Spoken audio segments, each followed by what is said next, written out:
Tanzania, Lord have mercy. You know, while we are slacking in Nigeria and so many other countries, the man is doing wonders. Have you heard about the new president of Tanzania? They call him the bulldozer, and rightfully so, because the man is bulldozing corruption, laziness, and overspending among government officials. Ladies and gentlemen, meet the man that gladdens my spirit. I hope that all African presidents are watching. Well, they're probably not watching, but anyway, I hope they can learn a few lessons from the man, Dr. John Magufuli. He's a farmer's son whose first real job was a school teacher, and then he educated himself as an industrial chemist and eventually became Tanzania's Minister of Public Works before winning the election in November of last year. Yeah, just last year. You would not believe all that the man has done. The first thing he did was to suspend the Independence Day celebration. He said, what are we celebrating when people are dying of cholera? I was like, whoa, how many people have died of cholera in Tanzania? 74? 74 people? How many people have died in Nigeria? My father and my God. Thousands of people.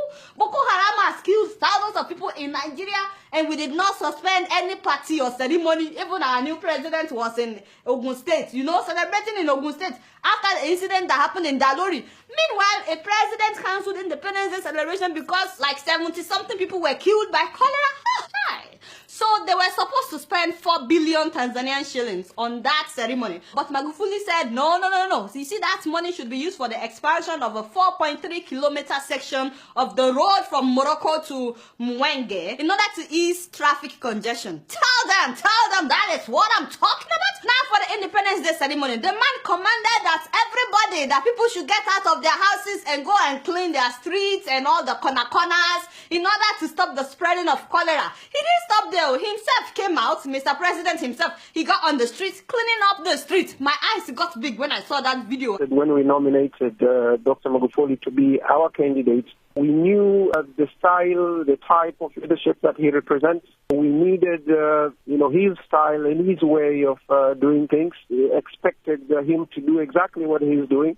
When some Nigerian officials, even those that are not even presidents, they are not president, when they will be feeling pompous, because of what he did, his own officials also got on the street, cleaning up the street. Imagine what will happen the day we see Oga Saraki with a broom, or Oga Dino Melaye, or Senator Ben Bruce. That man's very loud on Twitter. Anyway, the man banned all foreign travels by public officials, public servants, except when it is essential travel, and they must get permission from him or from the chief secretary. In fact, on the 21st of November of last year, a group of 50 officials were going on a tour of Commonwealth countries. The president cut down the list from 50 people to 4 people, and he saved the government 600 million Tanzanian shillings. Recently, during the Commonwealth conference that President Uhuru Kenyatta attended alongside other senior government officials, his Tanzanian counterpart slashed the size of delegation to the conference from 55 to just 4, thereby saving millions of shillings. Money they would have spent on tickets, accommodation, and per diem, no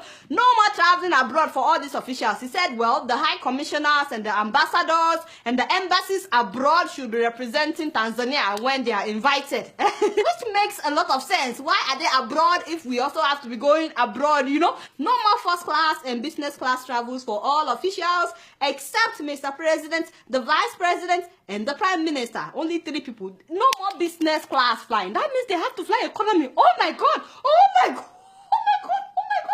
Some of them will collapse.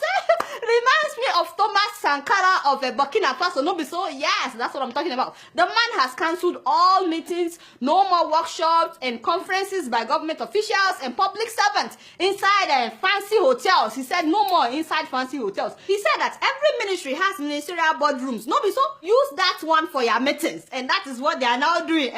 Soon after coming into office, Mr. President went to Muhimbili Hospital unannounced. He just walked there and he walked through all the terrible parts of the hospital that they would normally hide from officials. All the dirty places, all the places where people were sleeping on the floor, where equipment were not working. After seeing many equipment not working and some patients on the floor, the man fired the director of the hospital. He fired all the hospital board members, and he ordered that all the machines that were not working must be repaired within 2 weeks. If not, he would fire the new director as well. Apparently, all the doctors knew that the machines were not working, but instead of repairing them or asking the director to repair them, they were referring patients to their own private hospitals. Sasa huyo ipi MRI inayofanya kazi iko wapi? Hospitali zote za private zinafanya kazi. Kwa hiyo za private zote zinafanya kazi. CT scan za hospitali za private zote zinafanya kazi. Za hospitali ya hapa Muhimbili zote hazifanyi kazi. I know that something like that is going on in Nigeria as well. No, so anyway, he gave them 2 weeks to fix the machines, but guess what happened? The machines were repaired in 3 days. 3 days. And so it is possible to repair this. And then when they opened parliament, they planned a state dinner that would cost 300 million shillings. And when he heard about it, he said, you see this 300 million shillings, make it 25 million. Whatever we can eat with that, we will manage.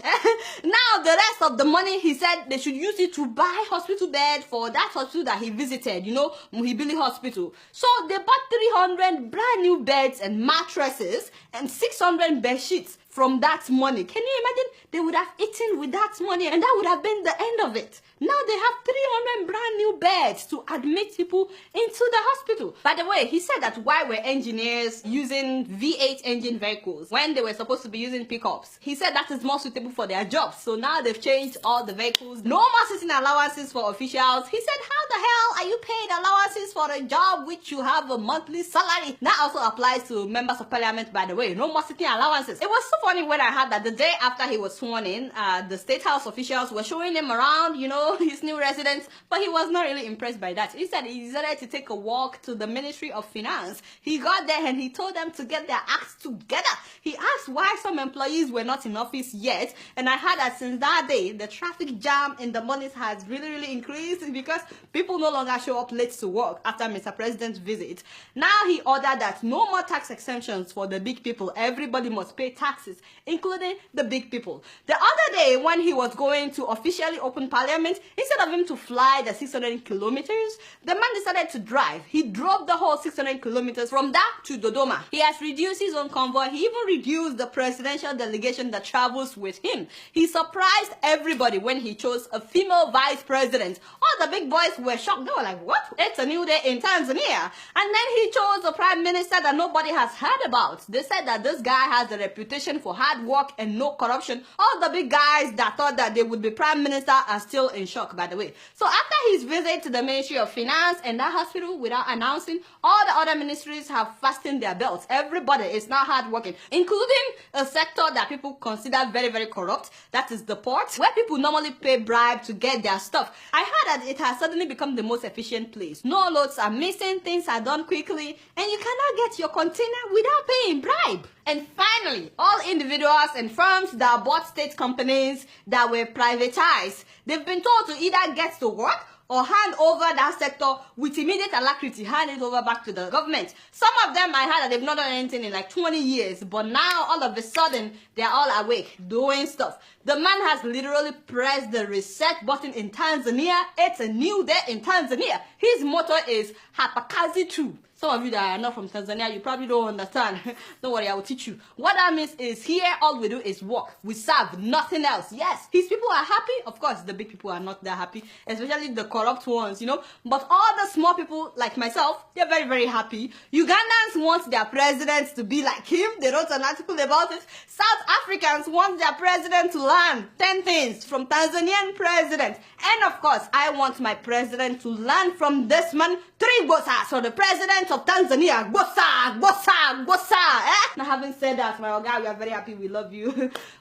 You started well. Please continue to do not disappoint mama. If you keep up like this, very soon Tanzania will become the best country in Africa. No, be so. You guys are not doing anything. Guess what? I'm just keeping it real.